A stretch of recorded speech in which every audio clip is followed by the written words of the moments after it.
നമസ്കാരം. ഇന്ത്യൻ പ്രധാനമന്ത്രിയായ നരേന്ദ്രമോദിയെക്കുറിച്ച് വാക്കുകളാൽ അഭിഷേകം നടത്തുകയാണ് പല സഖാക്കന്മാരും ഇന്ന്. അതൊക്കെ കാണുമ്പോൾ സ്വാഭാവികമായിട്ടും ആർക്കും തോന്നിപ്പോകും ഇവരുടെ യാത്ര എങ്ങോട്ടാണ് എന്ന്. കഴിഞ്ഞ ദിവസം സഖാവ് ജി സുധാകരനുമായി ബന്ധപ്പെട്ട് വന്ന ചില വാർത്തകളുണ്ടായിരുന്നു. ആ വാർത്തയുമായി ബന്ധപ്പെട്ടിട്ടിപ്പോൾ ശോഭാ സുരേന്ദ്രൻ BJPയുടെ നേതാവ് ഒരു ഫേസ്ബുക്ക് പോസ്റ്റ് ഇടുകയും ചെയ്തു. അതിൽ പറയുന്നത് എങ്ങനെയാണ്: മോദിയെക്കുറിച്ചുള്ള യാഥാർത്ഥ്യം തുറന്നു പറഞ്ഞ ജി സുധാകരന് നന്ദിയെന്ന്.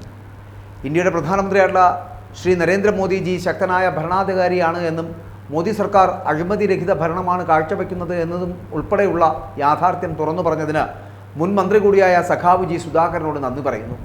ജീവഭയം മാറ്റിവെച്ച് പിണറായിയുടെ കുടുംബാധിപത്യത്തിനും അഴിമതിക്കും ദുർഭരണത്തിനുമെതിരെ പ്രതികരിക്കുന്ന CPMന്റെ നേതാക്കൾക്ക് BJP സംരക്ഷണം നൽകും.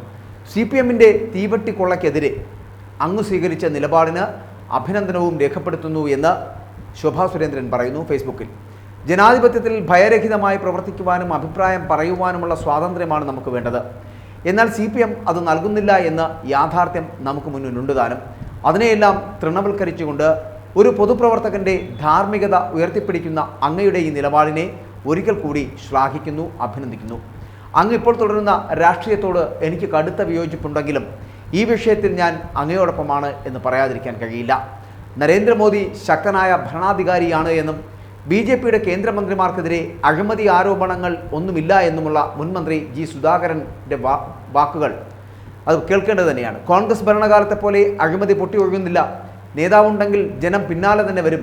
കേന്ദ്രമന്ത്രിക്കെതിരെ വ്യക്തിപരമായിട്ടുള്ള അഴിമതി ആരോപണങ്ങളൊന്നും തന്നെ ഇപ്പോൾ ഇല്ല എന്നും ഏത് പാർട്ടിയായാലും നേതൃത്വം പ്രധാനമാണ് എന്നും അദ്ദേഹം പറഞ്ഞത് ശോഭാ സുരേന്ദ്രൻ എടുത്തു പറയുന്നുണ്ട്. ഒന്നാം പിണറായി സർക്കാർ മികച്ചതായിരുന്നുവെന്നും എന്നാൽ എല്ലാ വകുപ്പും അന്ന് മികച്ചതായിരുന്നുവെന്നും ആ സർക്കാരിൻ്റെ പേരിലാണ് പുതിയ സർക്കാർ വന്നത് എന്നും എന്നാൽ ആ വികസന നേട്ടങ്ങൾ ഇപ്പോൾ ഒരു MLAയും മിണ്ടുന്നില്ല എന്നുകൂടി സുധാകരൻ പറഞ്ഞിരുന്നു. രണ്ടാം പിണറായി സർക്കാരിനെ കുറിച്ച് പലർക്കും പലതരത്തിലുള്ള വിമർശനങ്ങളുണ്ട്. തിരഞ്ഞെടുപ്പിൽ ആലപ്പുഴയിൽ CPM കോട്ടകളിൽ വിള്ളലുകളുണ്ടായി. കായംകുളത്ത് വോട്ട് ചോർന്നു. പുന്നപ്രയിലും അത്തരത്തിൽ വോട്ട് ചോർച്ചയുണ്ടായി. ഇത്തരം ചോർച്ച ചരിത്രത്തിൽ ആദ്യമാണ്. KK ശൈലജ എന്ന് പറയപ്പെടുന്ന വ്യക്തി എവിടെ നിന്നാലും ജയിക്കുമെന്ന് ആരാണ് പറഞ്ഞത് എന്നുകൂടി സുധാകരൻ ചോദിച്ചു വെക്കുന്നുണ്ട്. അങ്ങനെ പറയുന്നത് മാധ്യമങ്ങൾ മാത്രമാണ്. തനിക്ക് ആ വിശ്വാസമില്ല എന്നുകൂടി അദ്ദേഹം വിമർശിച്ചിരുന്നു. മുതിർന്ന CPM നേതാവ് ജി സുധാകരനെ പുകഴ്ത്തിക്കൊണ്ട് BJP നേതാവ് ശോഭാ സുരേന്ദ്രൻ രംഗത്ത് വരുന്നത് ഇങ്ങനെയാണ്: നരേന്ദ്രമോദി നല്ല ഭരണാധികാരി എന്ന ജി സുധാകരൻ്റെ പരാമർശം ഏറ്റെടുത്തുകൊണ്ടാണ് ശോഭാ സുരേന്ദ്രൻ ഇപ്പോൾ രംഗത്തെത്തിയത്.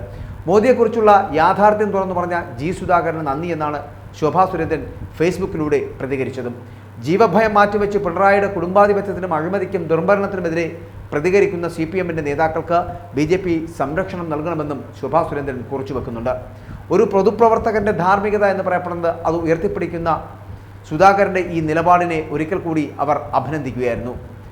അദ്ദേഹം ചെയ്യുന്ന അല്ലെങ്കിൽ അദ്ദേഹം ഇപ്പോൾ തുടരുന്ന രാഷ്ട്രീയത്തോട് തനിക്ക് കടുത്ത വിയോജിപ്പുണ്ടെങ്കിലും ഈ വിഷയത്തിൽ ഞാൻ അങ്ങയോടൊപ്പമാണ് എന്ന് ശോഭാ സുരേന്ദ്രൻ പറഞ്ഞു വെക്കുകയും ചെയ്യുന്നുണ്ട്. പക്ഷേ ശോഭാ സുരേന്ദ്രൻ്റെ ഫേസ്ബുക്ക് പോസ്റ്റോ അല്ലെങ്കിൽ ശോഭാ സുരേന്ദ്രൻ സുധാകരനെക്കുറിച്ച് നന്ദിയോടുകൂടി പറയുന്ന വാക്കുകളോ അല്ല ഇവിടെ പ്രസക്തമാകുന്നത്.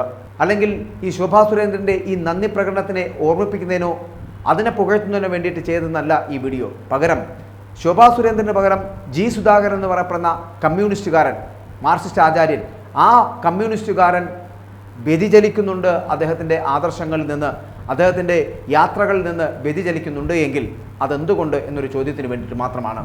ഇവിടെ ശോഭാ സുരേന്ദ്രൻ പറയുന്നത് പോലെയോ അല്ലെങ്കിൽ സുധാകരൻ ഓർമ്മിപ്പിക്കുന്നത് പോലെയോ ഇവിടെ ഒരു ഭരണകൂടം ഉണ്ടായിരുന്നുവെന്നും ആ ഭരണകൂടം ഒന്നാം പിണറായി സർക്കാർ എന്ന് പറയപ്പെടുന്നത് ജനങ്ങളോടൊപ്പമായിരുന്നു എന്ന് പറയപ്പെടുമ്പോൾ അതിനുള്ളിൽ ചിലതൊക്കെ ഉണ്ട്.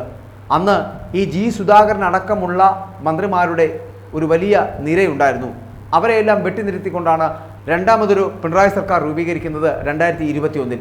പക്ഷേ ആ സർക്കാരിൻ്റെ ഭാഗമാകാൻ ജി സുധാകരനോ തോമസ് ഐസക്കോ ഇല്ലായിരുന്നു എന്നുള്ളതാണ്. അങ്ങനെ പരിണിതപ്രജ്ഞനായ പല കമ്മ്യൂണിസ്റ്റുകാരെയും ഓരത്തിരുത്തുവാൻ പിണറായി കാണിച്ച ആ മിടുക്ക്, ആ തിണ്ണമെടുക്ക് ഇന്ന് പിണറായിക്ക് തന്നെ പാരയായി മാറുന്നു. ഇപ്പോൾ പല സഖാക്കന്മാരും ചിന്തിക്കുന്നത് വഴിമാറിപ്പോകാം, അല്ലെങ്കിൽ ഈ CPMന്റെ പാളയത്തിൽ നിന്ന് BJPയുടെ കൂടാരത്തിലേക്ക് മടങ്ങേണ്ട സമയമായിരിക്കുന്നുവെന്ന്. ജീവിതകാലം മുഴുവൻ ഒരു കമ്മ്യൂണിസ്റ്റുകാരനായി ജീവിക്കണമെന്നും അങ്ങനെ ജീവിതത്തിൻ്റെ അവസാനം ആ കമ്മ്യൂണിസ്റ്റ് ചെങ്കൊടിയിൽ പൊതിഞ്ഞ് തൻ്റെ ശവശരീരം അടക്കം ചെയ്യണമെന്നുമുള്ള ഏതൊരു സാധാരണ കമ്മ്യൂണിസ്റ്റുകാരുടെയും ചിന്ത പോലെ തന്നെയായിരിക്കും ഓരോ മാർക്സിസ്റ്റ് കമ്മ്യൂണിസ്റ്റ് ആചാര്യന്മാരുടെയും നേതാക്കന്മാരുടെയും ചിന്ത. പക്ഷേ ആ ചിന്തകളൊക്കെ മാറുന്നുണ്ടോ എന്നതാണ് ഞാൻ ഈ വീഡിയോയിലൂടെ പറയാൻ ഉദ്ദേശിക്കുന്നത്. ഓരോ കമ്മ്യൂണിസ്റ്റുകാരനും മനസ്സ് മാറുന്നു, മനം മാറുന്നു.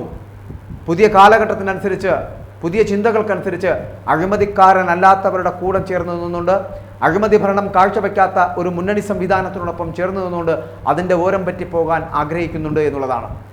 അങ്ങനെ ജി സുധാകരനെ പോലുള്ള കമ്മ്യൂണിസ്റ്റുകാരടക്കം നരേന്ദ്രമോദിയെ പുകഴ്ത്തിപ്പറയുകയും അഴിമതിരഹിതമായിട്ടുള്ള ഭരണം കാഴ്ചവെക്കുന്ന NDAയെ പ്രോത്സാഹിപ്പിക്കുകയും ചെയ്യുന്നത് കാണുമ്പോൾ കമ്മ്യൂണിസ്റ്റുകാരൊക്കെ മാറി നാളെ സംഘികളാകാൻ പോകുന്നുണ്ടോ, അല്ലെങ്കിൽ BJPക്കാരാകാൻ പോകുന്നുണ്ടോ എന്ന് തോന്നിപ്പോകുന്നു എന്ന് മാത്രം.